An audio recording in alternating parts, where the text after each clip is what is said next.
म्हणजेच विरामचिन्हे. इंग्लिश मधून त्याला पंक्च्युएशन मार्क म्हणतात आणि फार महत्वाचा आहे. परीक्षेत दर वेळेला ह्याच्यावर प्रश्न येतातच. चला मुलांनो, तुमचं वाचन, तुमचा अभ्यास अजून जास्त समृद्ध करण्यासाठी, तुम्हाला शिष्यवृत्ती धारक होण्यासाठी महत्वाचं प्रकरण आहे मराठी विषयातलं 8वं प्रकरण विरामचिन्हे. पाहूया लक्षात ठेवण्याजोगा भाग. विराम म्हणजे विश्रांती अथवा थांबणे. आपण बोलताना मध्ये मध्ये थांबतो. वाचताना सुद्धा वाक्य कोठे संपते, प्रश्न कोठे आहे, उद्गार कोणता, वाक्यात कोठे व किती थांबावे हे कळले पाहिजे. ते समजण्यासाठी जी चिन्हे वापरली जातात ना, त्यांना विरामचिन्हे म्हणतात. किती सोपं आहे मुलांनो. चला आता बघा, क्रमांक दिलेले आहेत खाली एकाखाली एक. 1 2 3 4 5 6 7 8 9 10 11. चिन्हांचे नाव दिलेले हे महत्वाचे बरं का. चिन्ह दिलेले तो कसं आहे, ते कंसामध्ये चिन्ह दिलेले बरं का.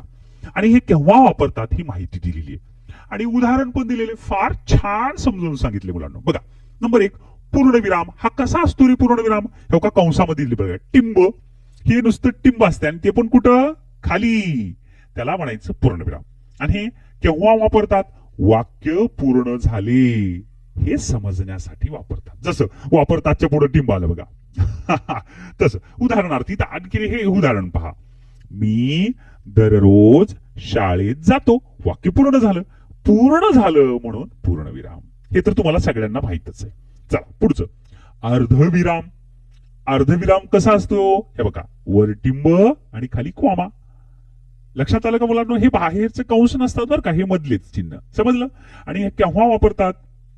2 छोटी वाक्य उभव्यान्नवी अव्ययांनी जोडतात तेव्हा वापरतात.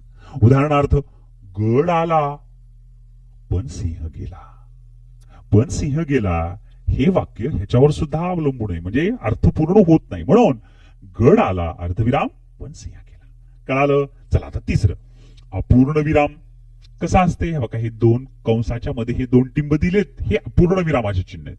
केव्हा वापरतात? वाक्याच्या शेवटी तपशील द्यायचा असल्यास अपूर्ण विराम वापरतात. म्हणजे त्याचं स्पष्टीकरण द्यायचं असल्यास. बरोबर आहे. पुढील उदाहरणे सोडवा. उदाहरणार्थ, आता तुम्ही म्हणताल सर उदाहरणच कुठे दिले हो?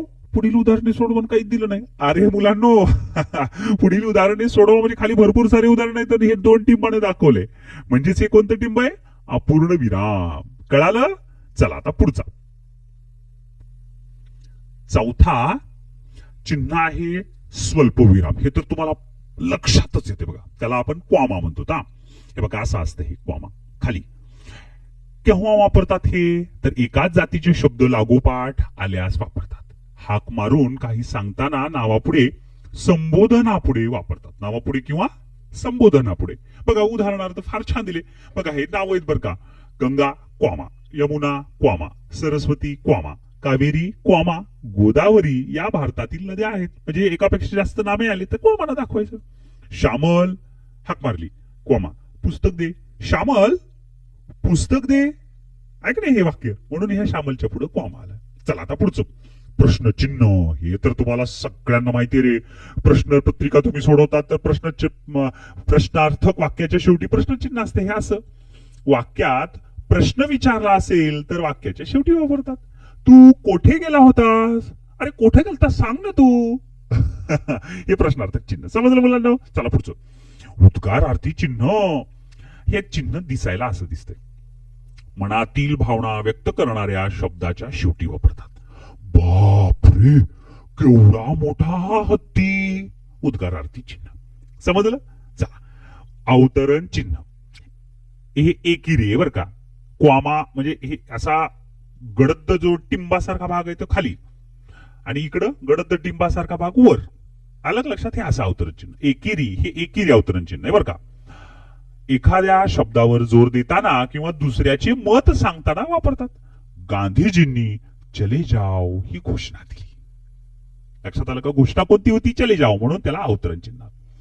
दुहेरी अवतरण चिन्ह म्हणजेच काय असते बघा. इकडे 2, ह्याच्यासारखेच 2 इकडं आणि ह्याच्यासारखे 2 तिकडं. दुहेरी हे कशासाठी असते? बोलणाऱ्याच्या तोंडचे शब्द दाखवताना वापरतात. म्हणजे एखादं वाक्य एखाद्यानं बोललंय तर ते कसं दाखवायचं? तर दुहेरीने. शरद म्हणाला, क्वामा इंटू इन्व्हर्टेड क्वामा. म्हणजे क्वामा दिला पण अवतरण चिन्ह दुहेरी. मी सहलीला येईन म्हणजे अवतरण चिन्ह बंद दुहेरी. हे समजलं. मी सहलीला येईल हे कोण म्हणलंय? शरद. म्हणून तिथं दुहेरी अवतरण चिन्ह दिलं. चला आता आठवं, संयोग चिन्ह हे फार महत्वाचं आहे बरं का मुलांनो. अशी छोटीशी रेष असते, दोन शब्द जोडताना ते वापरतात आणि ओळीतील शेवटचा शब्द जर तोडावा लागत असेल तर त्याचे दोन भाग करताना सुद्धा हे चिन्ह वापरतात. उदाहरणार्थ आई वडील ह्याच्यामध्ये जे शब्द आहे ते संयोग चिन्ह. उदाहरणार्थ अजून एक बघा, महाराष्ट्रात अनेक बोली. आता बोलीच्या पुढे शब्द लिहायचा आहे पण ते पुढत नाही म्हणून अशी छोटीशी रेष दिली. बोली भाषा बोलल्या जातात. कळालं मुलांनो? संयोग चिन्ह समजलं? चला पाहूया पुढं.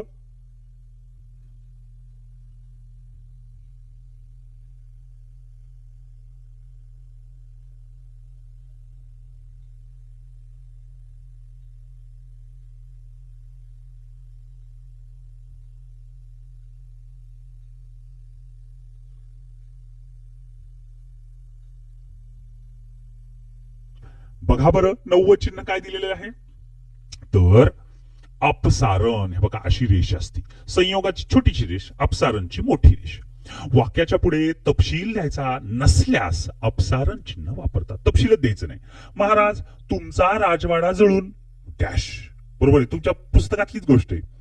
आता जळूनच्या पुढे खापसारा कसं म्हणा म्हणून अपसारण चिन्ह. समजलं? ही मराठी भाषेची विशेषता आहे बरं का. विराम चिन्हांची ही विशेषता आहे मुलांना, लक्षात घ्या. चला आता पुढचं 10वं, अवग्रह. म्हणजे हे बघा अशा अशा पद्धतीचं असते, असं यस यस टाईप. एखाद्या वर्णाचा लांब म्हणजेच काय दीर्घ उच्चार करताना वापरतात. शी. आता हे ई जे आलं ना ते असं वापरायचं. समजलं? चला, काकपद अधिक माहितीसाठी बघा हे चिन्ह असं असते. उलट व्ही म्हणजे उलट वाय.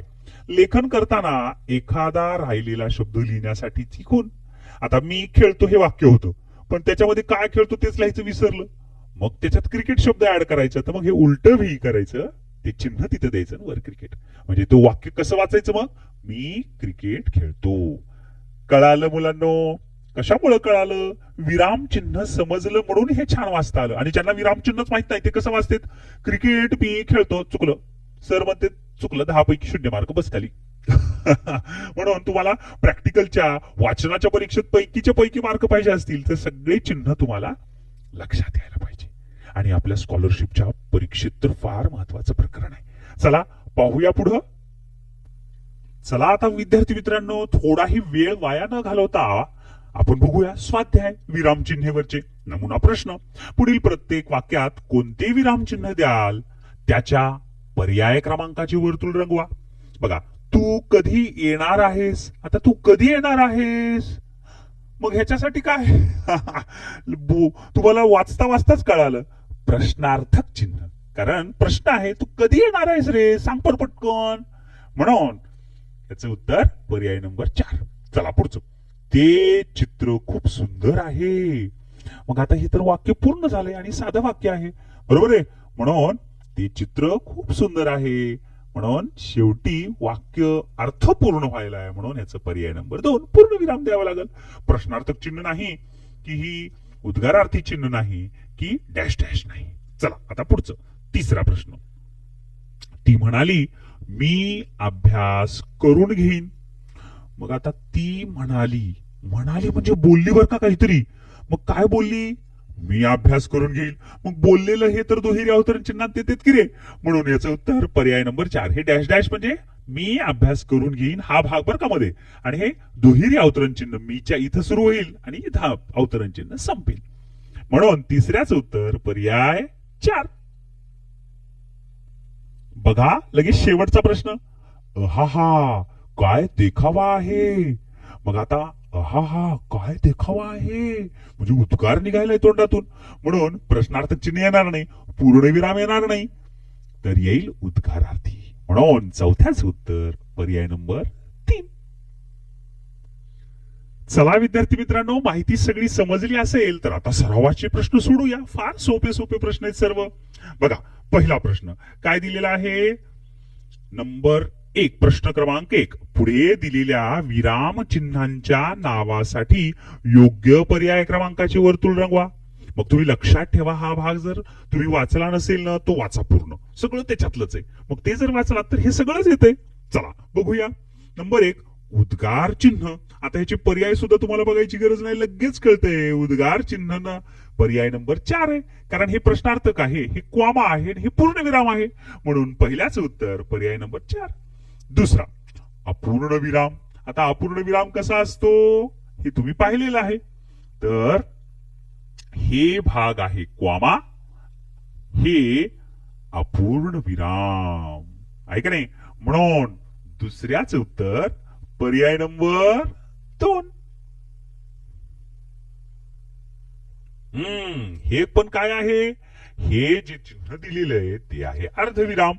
आणि हे कसलं चिन्ह आहे रे, संयोग चिन्ह नाही, अपसारण. संयोग लहान रेष म्हणजे संयोग, मोठी रेष म्हणजे अपसारण. हे चला पुढचा प्रश्न. संयोग चिन्ह आत्ताच सांगितलं तुम्हाला उत्तर.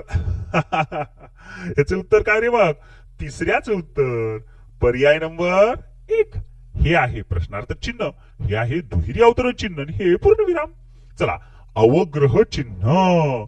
मग आता अवग्रह चिन्ह म्हणजे कोणतं आहे मुलांनो, बघा संगीतामध्ये एखादा आकार म्हणतात ना रे, सा जे आ ते वाढत गेलं ते कशाला दर्शवते, जसं शी इथेच्या पुढचे जी ई आहे ते कशाने दर्शवते, ह्याच्यानं. त्यालाच म्हणायचं अवग्रह चिन्ह. म्हणून चौथ्याचं उत्तर पर्याय नंबर 2. हे चिन्ह कशाचं आहे, काकपद, लपलेला शब्द किंवा विसरलेला शब्द लिहिण्याचं. हे कशाचं चिन्ह आहे, हे तर हायफन आहे, बरोबर आहे, तिरपिरेश किंवाच. चला आता पुढचा 5वा प्रश्न बघा बरं. 5वा आणि शेवटचा एकेरी अवतरण चिन्ह. आता एकेरी अवतरण चिन्ह तर किती सोपा प्रश्न रे, हे तर दुहेरी आहे, हे प्रश्नार्थक चिन्ह आहे. आणि हे चिन्ह कोणतं आहे विसरू नका, अर्धविराम. मग आता वेगळं एकेरीचं चिन्हाचं हेच आहे, बरोबर आहे, हे आणि हे मध्ये डॅश डॅश मध्ये बोललेले शब्द. म्हणून 5व्याचं उत्तर पर्याय नंबर 3. किती सोपे होते प्रश्न. चला आता प्रश्न पहिला जसा सोपा होता ना तसा दुसरा प्रश्न बघूया. पुढील प्रत्येक प्रश्नातील वाक्यात एकूण किती विराम चिन्हे आली आहेत हे शोधायचे. रे बापरे, फार सोपा प्रश्न आहे बरं का मुलांनो. बघा नंबर 1 काय म्हणले रे, आजोबा म्हणाले. आता आजोबा काय म्हणाले, क्वामा इंटू इन्व्हर्टेड क्वामा. आलं का लक्षात. अगं या मोबाईलचं काही खरं नाही, त्यापेक्षा पत्र लिही बाईंना. आलं का लक्षात. मग आता ह्याच्यामध्ये किती प्रकारचे विरामचिन्ह आली आहेत हे शोधायचे.